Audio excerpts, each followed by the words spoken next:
It's time. Hang on, let me put you somewhere more comfortable. Okay, like I said, this is really finally happening. I'm gonna start making the tea witch dress. So a little bit of background and explanation. There's an artist I've been following on several different platforms for years now. Her name is Anna Landin, and she is, well, a great artist. I really like her style. She does webcomics, she does roleplay, she illustrates D&D sessions, a whole bunch of things. And a bunch of years ago, she had this series of illustrations of witches inspired by tea flavors, and I really enjoyed that series. My favorite of the series was the Turkish apple tea, both because I really like the design and because, well, apple tea is my favorite flavor. I love a good fruity tea, but if it's apple, then I definitely love it. So I just imprinted on that design so hard. Basically, from the moment I saw it, I knew that I wanted to make it someday. So I bought a bunch of fabric. So the first fabric that I got is this off-white cotton sateen. It has a little bit less of a golden hue than the fabric seems to have in the picture, but the picture is kind of, it's like that black and blue dress that was a meme a couple of years ago, where if you're looking at something in golden light, it kind of looks different from when you're looking at it in pure white light or blue light or red light. You know, the light that surrounds something determines the color as well. And what I've been getting from this picture is that it's kind of yellow tinted, but that's mostly because of the ambient lighting, I think. So for the underdress, I did go with a warm white, but not a complete yellow. Same goes for this green. It's kind of looking a bit bluish on my viewfinder, but I assure you that it's green. It's a very rich jewel tone. I really love the green and the shine of this, and I think it's gonna look amazing. Then I also got quite a bit of this gold fabric. I'm planning to use this in some way for the gold trims. I'm kind of considering maybe drawing out the designs on interfacing, ironing the interfacing onto here, and then cutting it out with some seam allowance, and then folding the edges back over the interfacing so that I have some neat edges, and then sewing that onto my green fabric. I guess we'll see if that's what I end up doing. There are so many variables here that I just don't know how I'm gonna tackle. And that is why I haven't been doing it. That is why it has taken this long to even get started. Again, this is the reference image, and what I've been doing in the meantime as well is in Photoshop, I've been analyzing the image and trying to take it apart into its separate layers and figuring out how I am going to actually construct the garments so that I can wear them. Okay, we're back. Okay, my camera stopped recording, so I'm not sure where we left off. Anyway, I made some sketches in Photoshop, so let's go over there to my computer and I'll show you guys.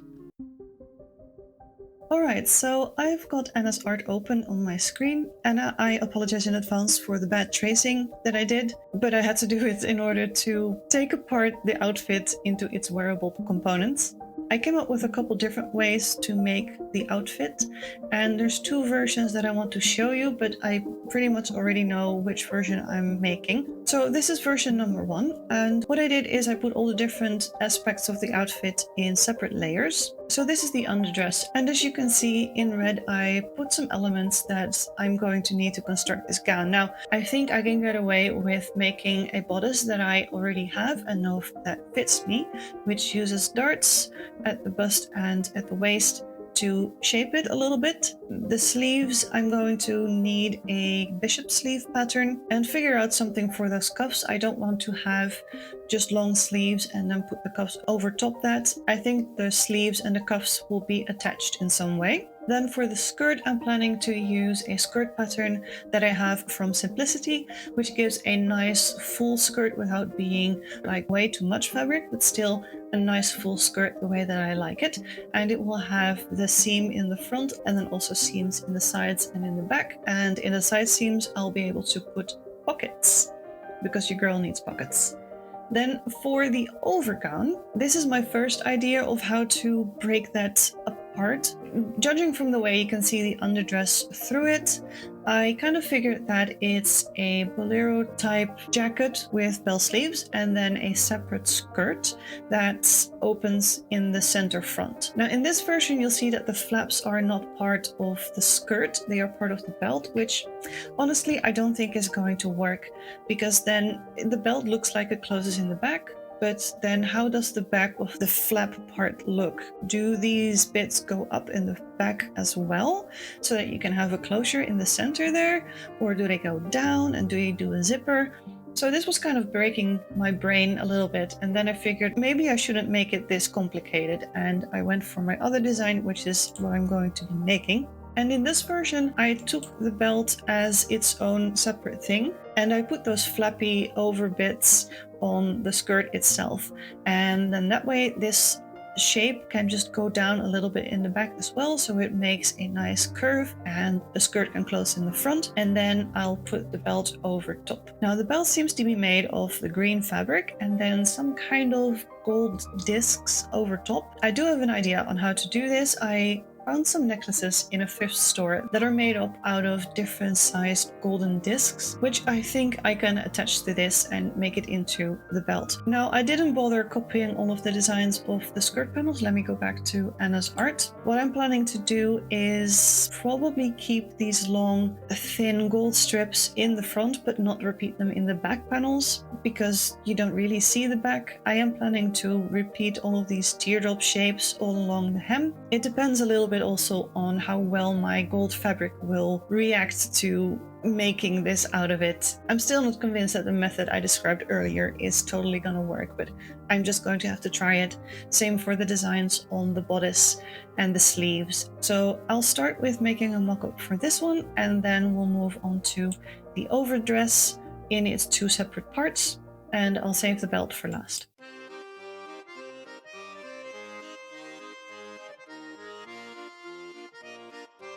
Hi. Ja, Casper, wat is er? Hey, ik probeer wat te filmen, meneer. Ja, doe maar even chill. Okay, so I'm in the mock-up. Yeah, this is it.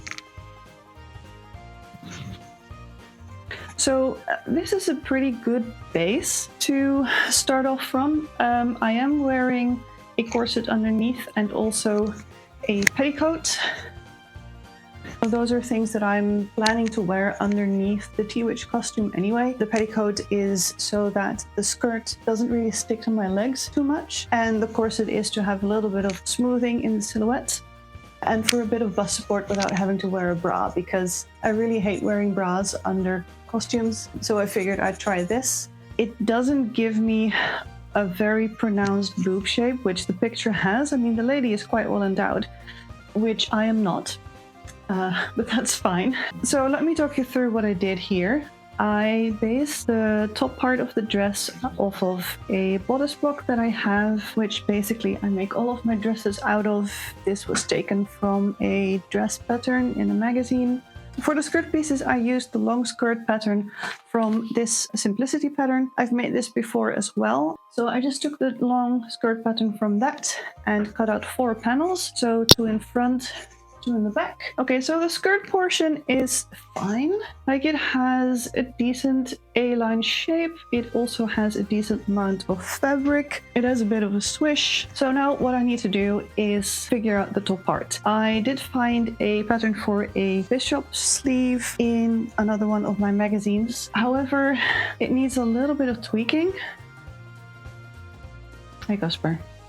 As you can see, the cuff is very wide, and it's also, the sleeve is a little bit too short. If I squeeze the cuff closed around my wrist, that's a lot of material that I'm pinching away there. If I raise my arms like this, I would have wanted the cuff to be around here and not here. So I think the cuff needs to be quite a bit smaller and the sleeve itself needs to be longer. I'm gonna do another mock-up of this before I make the actual dress. And then I also need to work on the neckline. So if you look at the picture, she has quite a lower neckline than I have currently. And I have an idea of how to do the trim neckline, but I think I will talk us through that while I'm doing it. I think for the next portion, I need to mark out where my neckline is going to sit and make sure that it stays above the corset but still looks kind of like the picture. I don't want the neckline to be too low. I don't really like that for myself, but I think just above the corset should probably be fine. So I'm gonna mark that out, and then I'll go and see if the idea that I have for the binding is gonna work.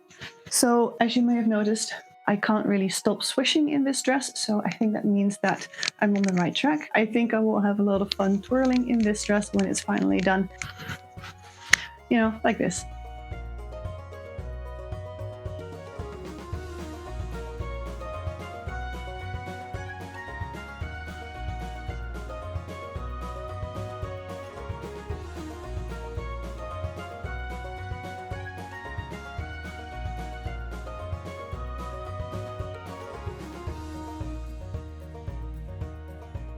Okay, so I took apart my mock-up somewhat. I separated the bodice from the skirt and then marked the neckline on both sides of the bodice, and then took apart the bodice at the front seam as well. I did also take away the sleeve on this side to make a new sleeve. I have that prepared here already. So what I want to do now is take a look at the binding for the front edges on this bodice. And what I think I've figured out is I want to do bias tape along this edge right here and just line it up with the edge of the fabric in the usual way. When I reach the front seam here, I will line up the bias tape with the edge of the seam allowance. So not the edge of the fabric, I'll line it up with where the seam is going to be. And then when I fold it over this side, it kind of covers the seam allowance. And then when I put on the second half of the bodice, this side of the bodice will also have the bias tape attached to it.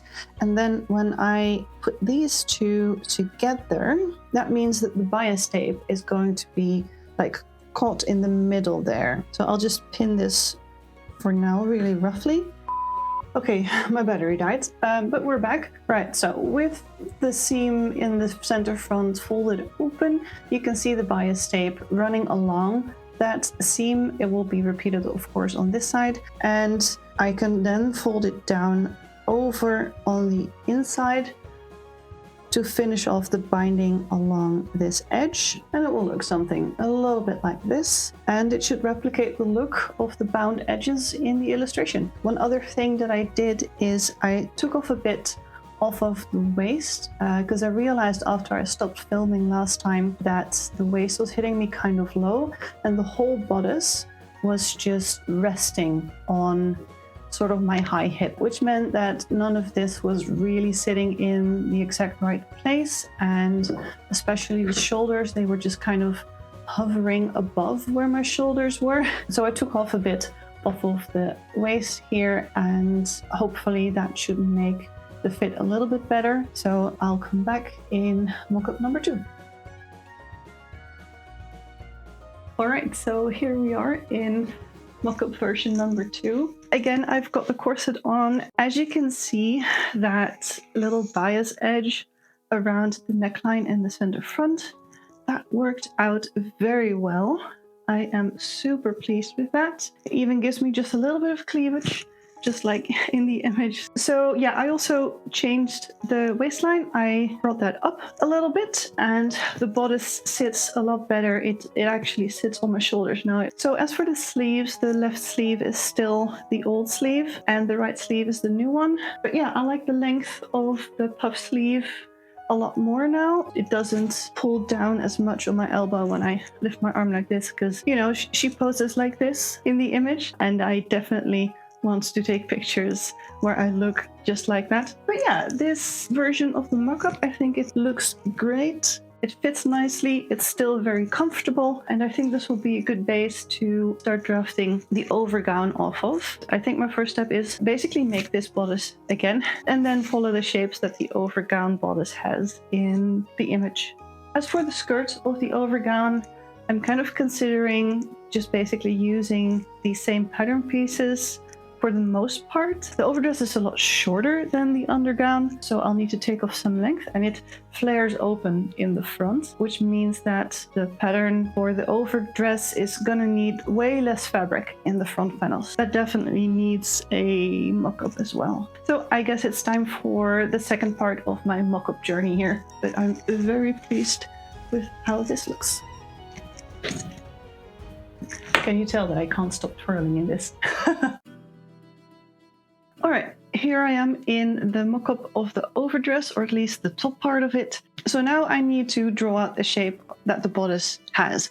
So I'm gonna do this after this. I just wanted to show what I had so far, because I have already been tinkering with the sleeves. I cut this sleeve and made it very long and wide, and from here I just trimmed this and tinkered with it until I had this.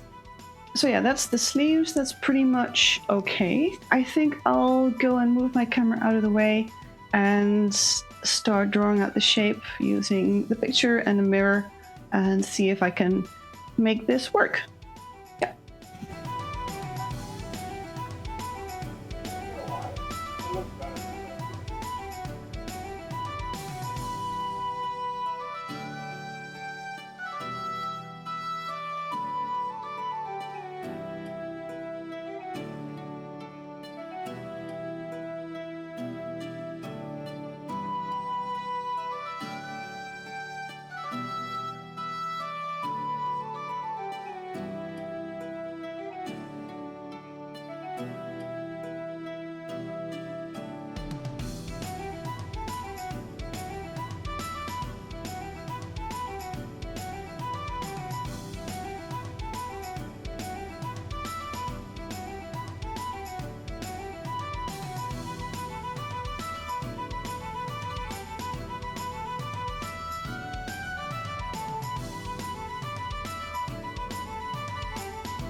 Alright, so I played a little with the bodice. I did the left side first, drew out a shape, wasn't quite happy with it. I drew it too low, so then I traced it onto the other side, but made it a little bit higher. I think this is the way to go. I'm pretty pleased with the shape of this. I mean, this area right here isn't very tight, which it kind of seems to be in the picture, but then again, she's not wearing a corset in the picture and I am, so the silhouette is going to change a little bit based on that. I might tweak the darts that are in here a little bit. I could make those a little bit deeper, given that this is a corseted gown underneath, because this is still quite loose. So let me just grab the back as well. So yeah, we have no clue what the back looks like, so I just guesstimated. Whoops, my camera died. I'm back. This is the back side of the dress. I basically had to guess what this looked like. I think I could do it a little bit higher. There's going to be a belt down here, and possibly also deepen the darts that are in the back, because this again is quite loose. Oh yeah, you can see it. Yeah, see it stick out? But yeah, this higher neckline on the top part, that looks better than the smaller one. Looks more like the proportions in the picture. Again, we have to consider that I do not have the boobage that the lady in the picture has.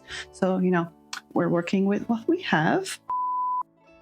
Are you kidding me? Do I not have any full batteries left? I'm gonna need to spend a day charging everything. Okay, well, I don't even remember where I was, but I think I was just talking about getting all of this transferred to pattern pieces so that I can use them for the real fabric for the overdress.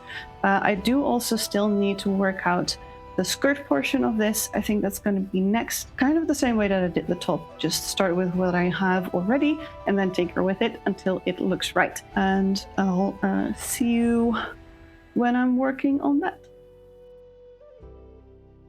Okay, these angles are really weird. I want to show the skirt that I've been working on for the overdress, but I also want to be able to, you know, talk to you guys normally. Anyway, I'll get up in a second. I've been working on the mock-up for the overskirt, and basically this came out almost perfect in the first try, so super stoked with that.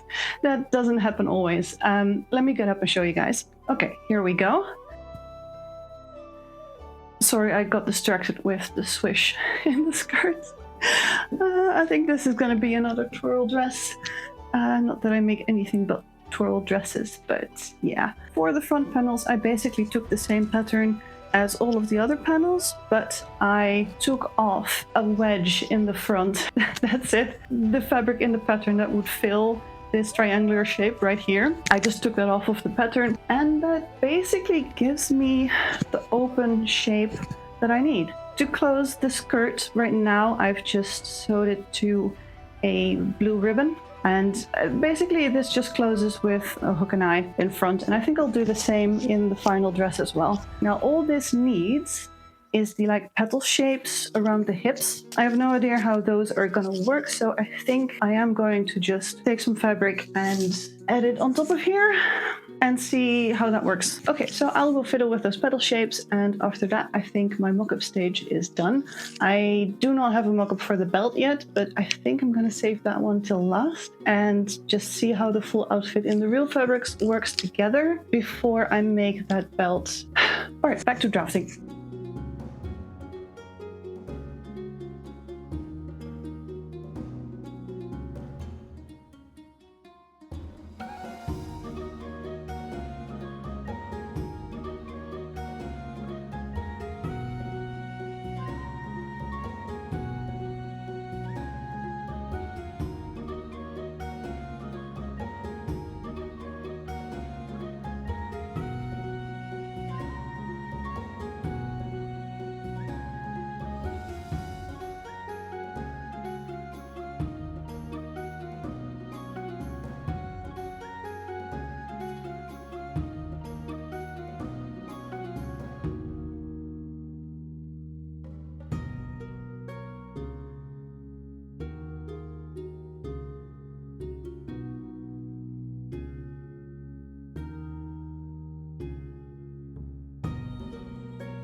Okay, so I have all the elements of this outfit ready to start making the actual garments, and I guess it's time to start making the underdress now. I am going to change the overskirt a little bit. It wants to gape a little bit here. So what I am going to do in the final gown is to lift this up a little bit, cut off a little bit of the waist, and that should make things line up better. And I might also make this edge a little bit longer. In the picture, the edge of the sleeve and the edge of this thing kind of meet, but proportionally I think this should not be any smaller. So that means that I want to make this one a little bit longer. So yeah, I'm pretty happy with this, and I guess I'll see you in the next video where I'll be making the underdress. Thanks for watching. Bye!